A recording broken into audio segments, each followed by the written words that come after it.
Hello everyone. In today's lecture we are going to see some techniques by which Mendel did his experiments and then the first experiment of his work which is monohybrid cross. ठीक है, actual में इस chapter के दो main experiments है जो कि Mendel ने किए थे and by which he gave the conclusion that the heredity और the genes are responsible for the heredity. ठीक है, सो उसके बेसिस पे उन्होंने दो जो एक्सपेरिमेंट किए थे, monohybrid cross and dihybrid cross, तो वो हम आज के लेक्चर में देखेंगे सिर्फ एक topic which is monohybrid cross. ठीक है, but before starting this experiment हम बात करेंगे टेक्निक्स की कि कौन सी टेक्निक्स है उन्होंने अप्लाई की थी, लाइक मेंडल ने अप्लाई की थी फॉर परफॉर्मिंग द एक्सपेरिमेंट्स. ठीक है, तो पहले टेक्निक की बात कर लेते हैं. So techniques of Mendel. ठीक है, now he developed a technique called emasculation and bagging for the hybridization in plants. Okay, now अब हाइब्रिडाइजेशन प्रोसेस की अगर हम बात करें इधर, so what we are going to do in this kind of experiments that, or actually what Mendel did in his experiments, so he actually did hybridization and the self hybridization. Now what does it mean? So उन्होंने क्या किया था कि कुछ जैसे कि हम लोगों ने लास्ट एक्सपेरिमेंट में बात की थी कि 7 डिफरेंट तरह के पी प्लांट में कॉन्ट्रास्टिंग ट्रेट्स होते हैं ना, क्वालिटी होती है उनमें.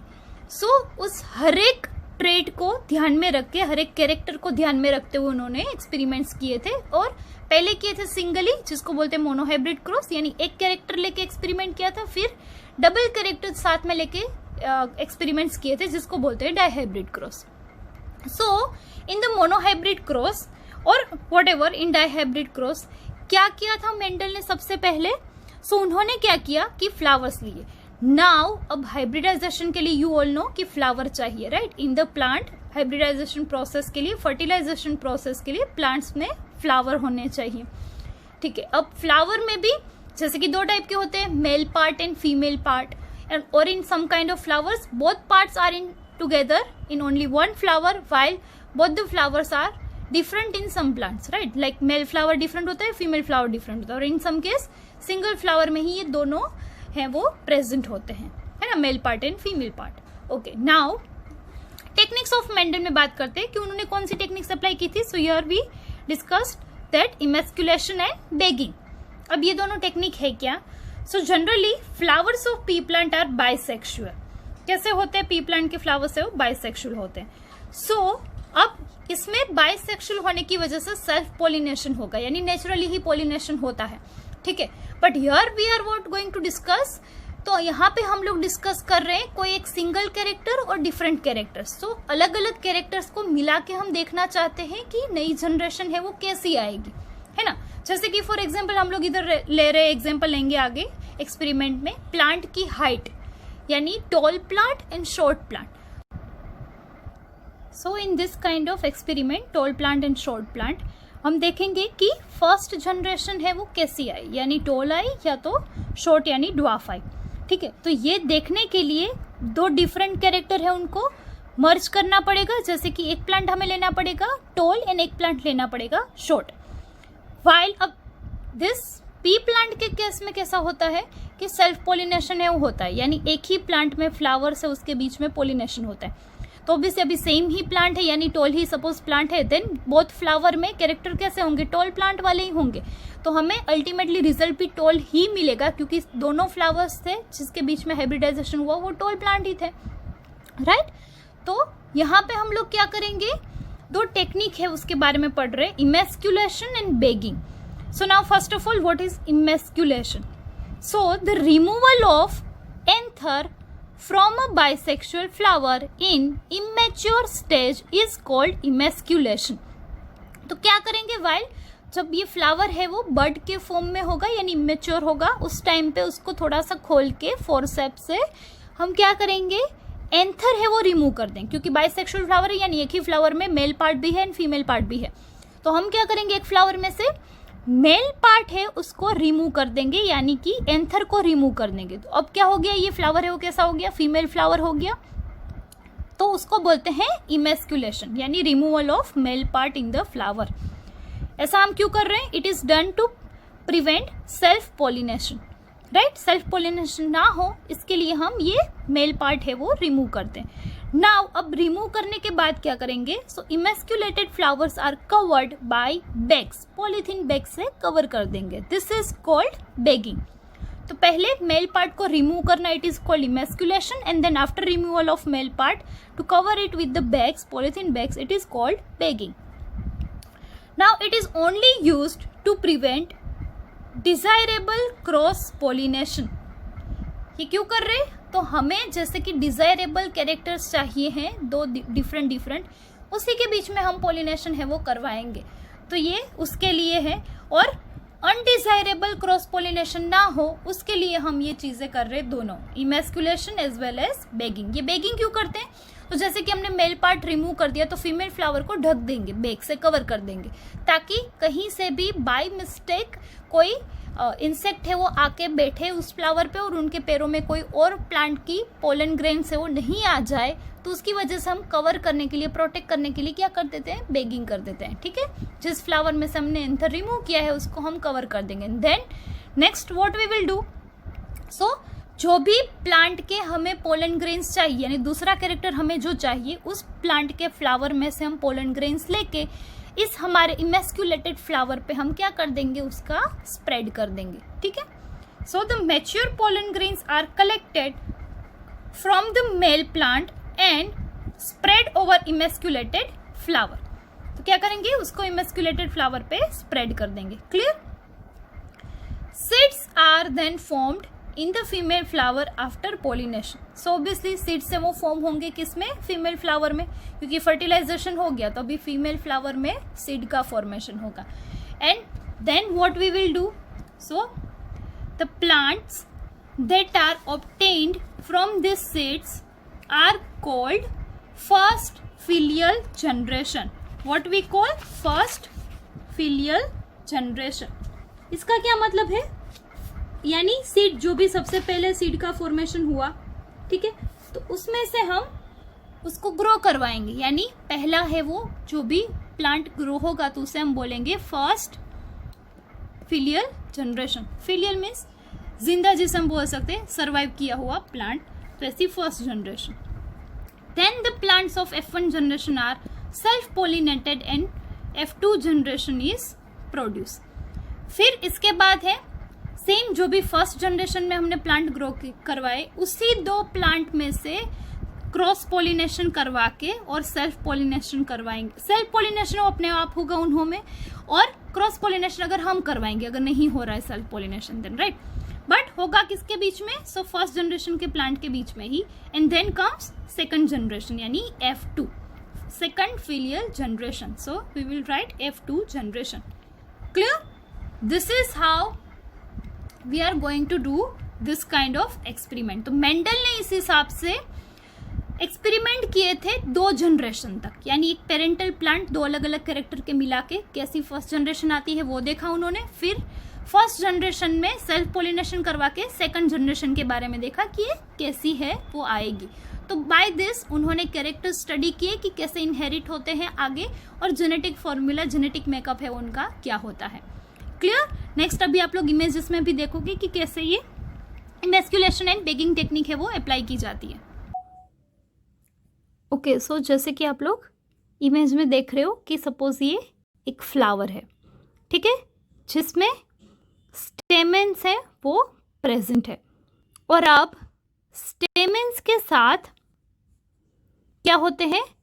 एंथर्स, ठीक है, और एंथर में होते हैं पोलन ग्रेन्स।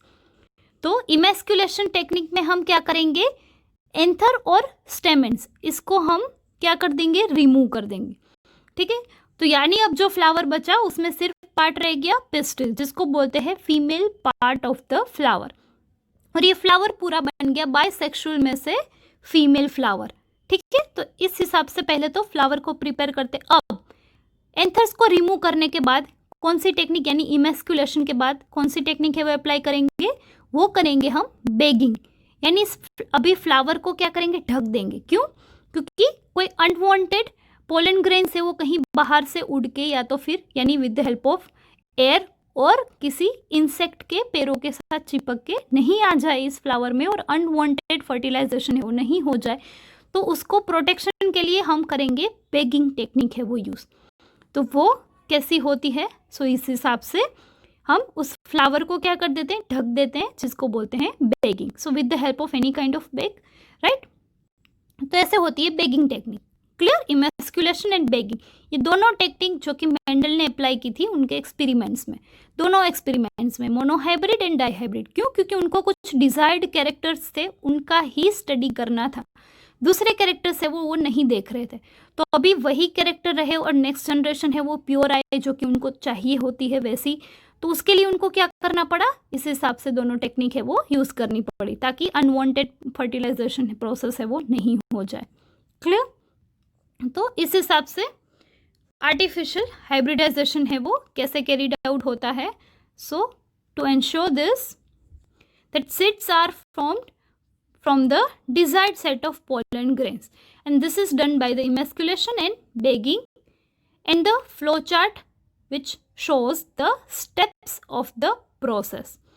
जैसे कि होता है, सबसे पहले anther is removed in bud condition from a bisexual flower. ठीक है, बड के फॉर्म में यानी अभी मैच्योर नहीं हुए हैं तभी हम एंथर को रिमूव कर देते हैं ताकि बिल्कुल भी चांस नहीं रहे पॉलिनेशन के। देन उसका मतलब क्या हो गया, फीमेल फ्लावर है वो बन गया। Then emasculated flower is enclosed in a bag made up of butter paper और प्लास्टिक पेपर, जिसको बोलते हैं बैगिंग। फिर क्या करेंगे, अब हम अपना डिजायर्ड कैरेक्टर है वो लेंगे, यानी then mature and viable pollen grains are collected from a male plant, यानी जिसके कैरेक्टर हमें चाहिए दूसरे, अब वैसी पोलन ग्रेन हम लेंगे and bag is open and pollen grains are dusted on the stigma, यानी जिसको बैगिंग में हमने प्रोटेक्टेड रखा था फीमेल फ्लावर को, उसके ऊपर हम ये पोलन ग्रेन से वो छिड़काव कर देंगे, उसको स्प्रेड कर देंगे। ठीक है, and bag replaced immediately. So the artificial pollination take place, यानी हमने आर्टिफिशियल पोलिनेशन करवा दिया जिसके डिजायर्ड कैरेक्टर हमें चाहिए थे। So what are the importance of such experiments? So पहला है creation of a new genetic recombination with better qualities, यानी एक नया कॉम्बिनेशन है वो हम अपने डिजायर्ड कैरेक्टर के साथ है वो बना सकते हैं नई जनरेशन को। एंड दूसरा है incorporation of a large number of desirable characters into a single variety, यानी बहुत सारे डिफरेंट कैरेक्टर्स को हम सिंगल वेराइटी में अप्लाई कर सकते हैं, इंसर्ट कर सकते हैं, जिसको बोलते हैं incorporation, right. So this is the benefit of this techniques, and Mendel used these techniques for his experiment. Clear? Okay, so now next and important topic of this chapter, theoretical as well as MCQ both के लिए important topic है monohybrid cross, or it is also called inheritance of one character। ठीक है, तो ये पहला experiment है, here inheritance of one character, यानी यहाँ पे मेंडल ने सिर्फ एक ही कैरेक्टर को ध्यान में रख के एक्सपेरिमेंट है वो किया था। ठीक है, so let's discuss first of all what it's called, when we consider the inheritance of one character at a time in a cross, this is called monohybrid cross. ठीक है, मोनोहाइब्रिड क्रॉस किसे बोलेंगे, जहां पे सिर्फ एक ही कैरेक्टर के इनहेरिटेंस को स्टडी किया जाए। So here the experiment, suppose if parental plant, यानी पी से डिनोट करेंगे, हमने लिया है दो टाइप के plants, tall and dwarf. Tall plant है जिसमें डोमिनेंट कैरेक्टर हमने लिए हैं दोनों alleles, so capital T. Dwarf में दोनों स्मॉल टी, ठीक है, जिसे बोलते हैं होमोजाइगस। तो ये टर्मिनोलॉजीज हम लोगों ने पहले डिस्कस की है। होमोजाइगस मीन्स व्हाट, दोनों सिमिलर होने चाहिए एलिस। तो यहाँ पे आप दोनों सिमिलर देख रहे हो, दोनों बोथ डोमिनेंट है, बोथ रेसेसिव है, ठीक है, बट सिमिलर है। देन अब इसके बीच में क्रॉस होगा तो फर्स्ट जनरेशन है वो कैसी आएगी। So here capital T with this both small T we have to write. So capital T small t. Again this capital T, second capital T with both this small t we have to write. So again capital T small t, capital T small t. So first generation में 4 plant मिले जिसको दोनों में अभी alleles कैसे, एक capital एक small है, यानी एक डोमिनेंट है एक रेसेसिव है, तो उसको क्या बोलेंगे, हेटेरोजाइगस. ठीक है. और ये देखने में कैसे होंगे, so they are all tall plants. क्यों? क्योंकि एक टॉल प्लांट के कैरेक्टर कैसे है, डोमिनेंट है, यानी कैपिटल होना चाहिए. So here in every plant one dominant allele is there. तो हमने ये पढ़ा है लास्ट लेक्चर में कि अगर एक डोमिनेंट एलील प्रेजेंट है देन रेसेसिव एलील के कोई भी कैरेक्टर शो नहीं होंगे, डोमिनेंट के ही होंगे. ठीक है. So all plants are tall. Now in next generation F2 generation, between this F1 generation क्या करवाएंगे, सेल्फ पोलिनेशन. तो जो अभी हमने पढ़ा कि फर्स्ट जनरेशन के कोई भी 2 प्लांट के बीच में सेल्फ पोलिनेशन करवाएंगे. तो हियर ऑल 4 आर सेम. सो कोई भी 2 लेके, यानी सपोज ये दोनों हमने ले लिया, सेल्फ पोलिनेशन हुआ तो F2 जनरेशन मिलेगी. F2 जनरेशन कैसे, सो F2 जनरेशन में जैसे कि ये कैपिटल T है पहला, उसको इन दोनों के साथ हमें लिखना है. सो कैपिटल T हो गया पहला, फिर again capital T with small t, फिर हम लिखेंगे इस स्मॉल t को इन दोनों के साथ. So small t capital T, but first लिखेंगे dominant always. So capital T small t, then both small t's t t, right. तो इस हिसाब से हमें F2 जनरेशन में यानी सेकंड जनरेशन में कुछ 4 ऐसे रेशियोस है वो मिलेंगे. तो अभी हम उसका अपीयरेंस की, फिनोटाइप की बात करते हैं कि दिखने में कैसे दिखेंगे. सो पहले दोनों कैपिटल हैं, यानी ये कौन सा कैरेक्टर था, डोमिनेंट, तो कैसे होंगे प्लांट, टॉल. फिर एक कैपिटल एक स्मॉल, एक कैपिटल एक स्मॉल, तो यहाँ पे भी एक डोमिनेंट एलील प्रेजेंट है, इसका मतलब ये प्लांट देखने में कैसे होंगे, tall. And last both small. So here no dominant allele is there, so that character is recessive. It means plant है वो कैसा होगा, ड्वार्फ, है ना, यानी छोटा होगा plant. So all this ratio अगर हम देखने जाएं, phenotypic ratio and genotypic ratio. Phenotypic ratio means देखने में कैसे लगते हैं, है ना, अपीयरेंस कैसा है. सो टॉल एंड ड्वार्फ का अगर हम रेशियो देखें देन इट इज 3:1, है ना. ये पहले तीनों है वो टॉल है. क्यों है, क्योंकि तीनों में डोमिनेंट एलील प्रेजेंट है, और अगर डोमिनेंट एलील प्रेजेंट है तो उसी का कैरेक्टर है वो शो होगा. सिर्फ एक में ही डोमिनेंट नहीं है यानी रेसेसिव है वो कैरेक्टर शो होगा. So the phenotypic ratio will be 3:1. While genotypic ratio की अगर हम बात करें तो कैसा है, तो डबल टी, यानी बोथ डोमिनेंट है ऐसा एक है, बोथ रेसेसिव ऐसा एक है, और बाकी के बीच के हैं वो 2 है जो कि हेटेरोजाइगस है. सो जीनोटिपिक रेशियो इज 1:2:1. क्लियर. तो इस हिसाब से ये एक्सपेरिमेंट है, पेरेंटल प्लांट, फिर फर्स्ट जनरेशन, फिर सेकंड जनरेशन, और उसका ये रिजल्ट. तो ये क्वेश्चन आपको 2 मार्क और 3 मार्क में भी पूछा जा सकता है, और directly this ratios in MCQs, right, कि मोनोहाइब्रिड क्रॉस में फिनोटिपिक रेशियो क्या होता है और जीनोटिपिक रेशियो है वो क्या होता है, what is the number of tall plant और ड्वार्फ प्लांट. ठीक है. तो इस हिसाब से आपको लिखना है एग्जाम में.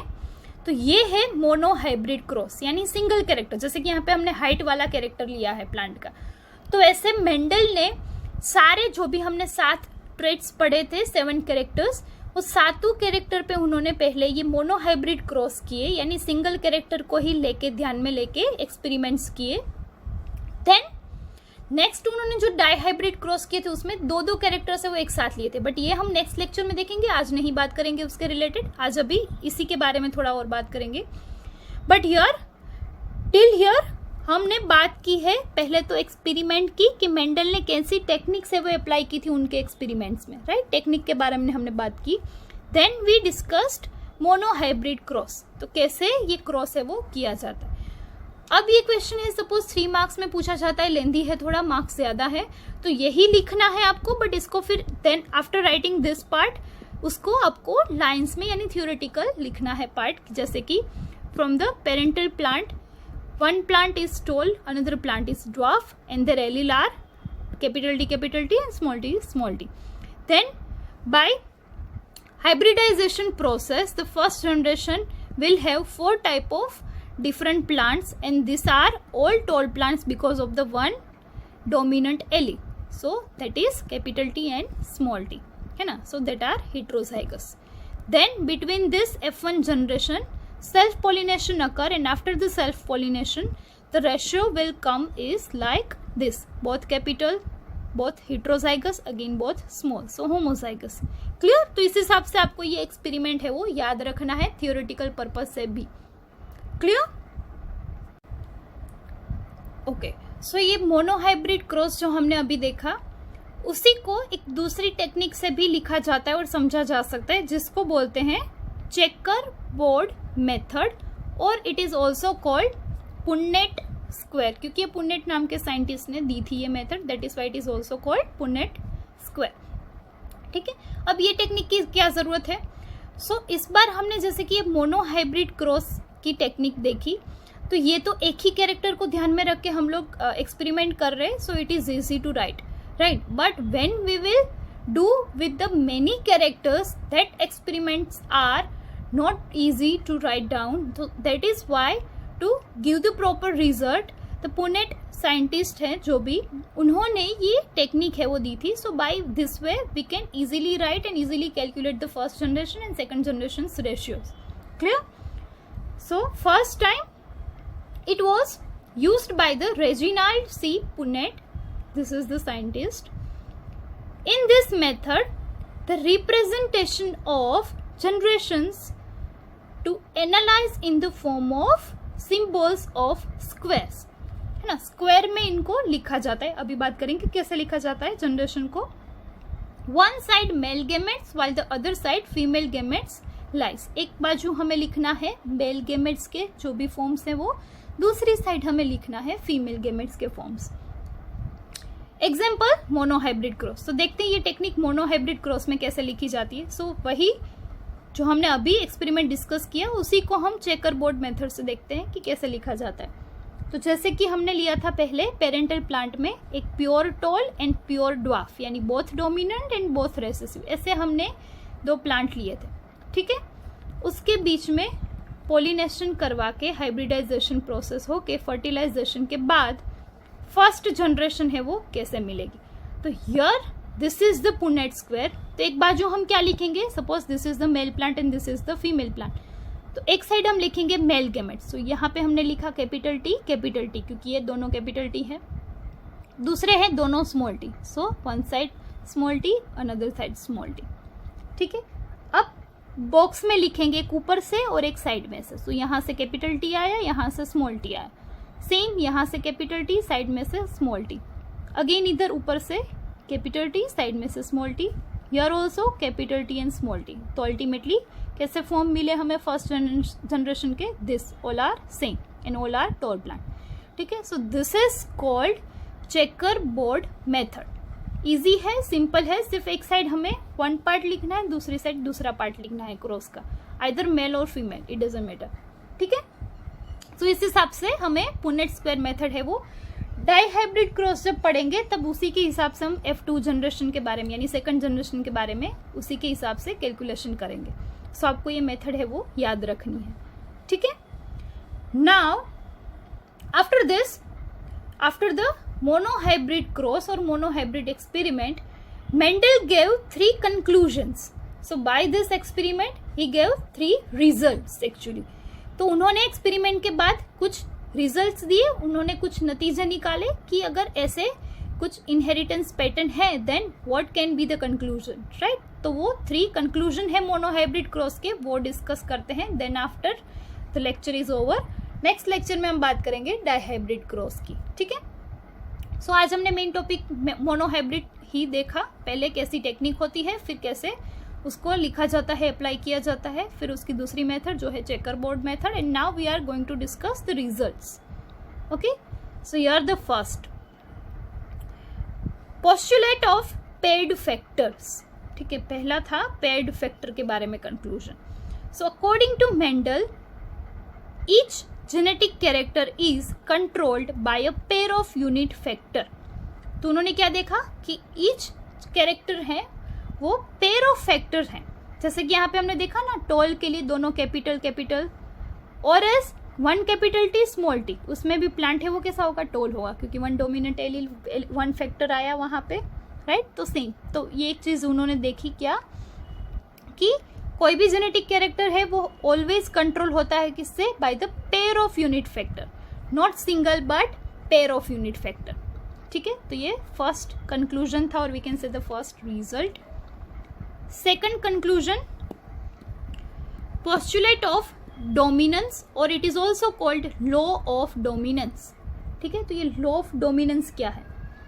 सो जैसे कि अभी हम लोग बात कर रहे हैं इन सब एक्सपेरिमेंट में और through out this chapter, dominance character, recessive character, right, तो ये तो अभी हमको पता है, बट जब मेंडल ने एक्सपेरिमेंट किए थे तब उनको कोई आइडिया नहीं था। Even after this experiments only he gave this conclusion that some are the dominant alleles, some are the recessive alleles and only dominant one can show their result or characters, right? तो ये तब उन्होंने ये discover किया था, उससे पहले किसी को पता नहीं था। सो एक लॉ ऑफ डोमिनेंस भी उन्होंने दिया, क्या था? This conclusion is based on the first generation when two different unit factors are present in single individual, only one unit factor is able to express itself and it is known as dominant, है ना? दो अगर allele present है तो expression किसके होंगे? सिर्फ एक के ही होंगे और उसको कहा जाएगा dominant. while another factor fails to express is the recessive factor, दूसरा जिसका कैरेक्टर शो नहीं होता है उसको बोलते हैं recessive factor. In the presence of dominant, recessive unit factor cannot express and it is known as conclusion of dominance। और उन्होंने पता लगाया कि अगर मान लो रेसेसिव एलील प्रेजेंट भी है बट उसके साथ जो डोमिनेंट एलील प्रेजेंट है तो डोमिनेंट के ही कैरेक्टर है वो शो होंगे, रेसेसिव का कोई भी कैरेक्टर है वो शो होगा नहीं। ठीक है, तो ये कंक्लूजन निकाला उन्होंने दूसरा, जिसको बोला जाता है लॉ ऑफ डोमिनेंस। क्लियर? जिसका एग्जाम्पल हम देख सकते हैं कि वही मोनोहाइब्रिड का ही एग्जाम्पल है। टॉल प्लांट लिया, प्योर टॉल प्लांट यानी दोनों डोमिनेंट एलील है, और दूसरा प्योर ड्वार्फ प्लांट जिसमें दोनों रेसेसिव एलील हैं। देन फर्स्ट जनरेशन में हमने देखा कि एलील तो दोनों आए, एक डोमिनेंट भी आया एक रेसेसिव भी आया हर एक प्लांट में, बट दिखने में वो सारे प्लांट कैसे निकले? टॉल ही निकले। यानी इसका मतलब क्या हुआ कि ये जो एक एलील है वो कैसा है? डोमिनेंट है जिसका कैरेक्टर शो हुआ, दूसरा है वो रेसेसिव है जिसका कैरेक्टर ड्वार्फ यानी छोटी हाइट वो सिलेक्ट नहीं हुआ। ठीक है, now there are two exceptions of the law of dominance. दो एक्सेप्शन है जो कि ये पैटर्न फॉलो नहीं करते हैं, जिसको बोला है incomplete dominance and codominance. This both are separate your textbook topic and we will discuss it later. ठीक है, पहले ये दोनों एक्सपेरिमेंट हम पढ़ेंगे, मोनोहाइब्रिड खत्म हो गया, डाईहाइब्रिड पढ़ेंगे, उसके बाद फिर इन दोनों टॉपिक्स पे जाएंगे। So this each are whole big topic and important one also, तो तब बात करेंगे कि क्या है। But this two are the exceptions of law of dominance. तो यहाँ पे कुछ ये डोमिनेंसी की पैटर्न है वो थोड़ी फॉलो नहीं होती है, बट कैसे होती है, क्या होता है, वो हम बाद में नेक्स्ट लेक्चर में देखेंगे, नेक्स्ट टू नेक्स्ट लेक्चर में देखेंगे शायद। ठीक है, और lastly the third conclusion or third result we can say is law of segregation। segregate होना यानी अलग होना, है ना? so law of segregation। now ये क्या है? so during the gamete formation the unit factors of a pair segregate randomly and transfer inside different gamete। now each gamete receives only one factor of a pair। यानी ये जो जैसे कि हमने अभी देखा इधर, ये मान लो दोनों पेयर में है, तो इधर प्लांट में कैसे आया? एक इसमें से एक इसमें से, अगेन एक इसमें से एक इसमें से, है ना?